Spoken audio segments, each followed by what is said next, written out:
In the last 20 years, Asians in the United States have made up the fastest growing group of eligible voters, and many activists say if they engage in politics, they can be a deciding vote in a close race.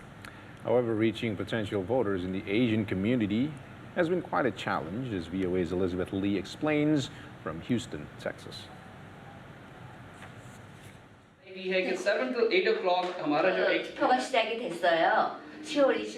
A symphony of Asian languages can be heard across town. On the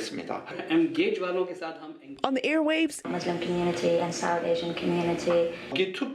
and by phone, Asian American political activists are spreading the message that it's important to vote. Hey, if you go out to vote, voice your power and elect candidates that represents the things that you want to see happen. There are currently more than 13 million eligible Asian American voters here in the United States. They're mainly concentrated in 5 states, California having the highest number of Asian American voters. Next is New York, and Texas ranks 3rd. They're here in Texas for the jobs, the lower cost of living, and When one person moves there, we want to go to places where we know people. So we just naturally gravitate towards that. in the Houston suburb of Fort Bend County, Asians make up more than 20% of the population. But in a national survey, Asians say political parties have not been doing a good job at reaching them, including Miguel Decones, whose parents immigrated to the U.S. from the Philippines.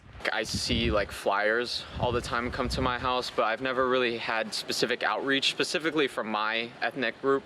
We've consistently seen that only a little bit over half of our community has been reached out by the Democrat and the Republican parties. The reason why more potential Asian voters have not been contacted by political parties is complicated.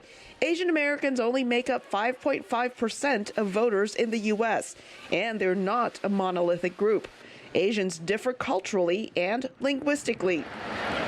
It's a matter of triage, that it's a matter of expending your resources in the most efficient manner. So, reaching Asian American populations is harder because there may be a language barrier, there may be just a lack of a willingness to even engage. Stephen Wu, an organizer for a Houston-based group for Koreans called Witty Junto, says reaching people in their native tongue has been missing in politics, and Asian grassroots organizations are trying to fill that gap. I've seen 5+ new grassroots organizations only within the past couple of years pop up.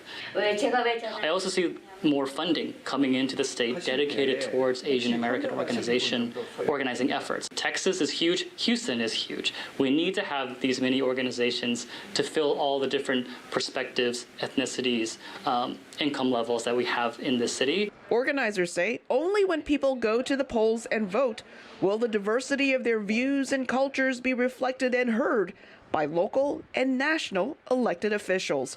Elizabeth Lee, VOA News, Houston.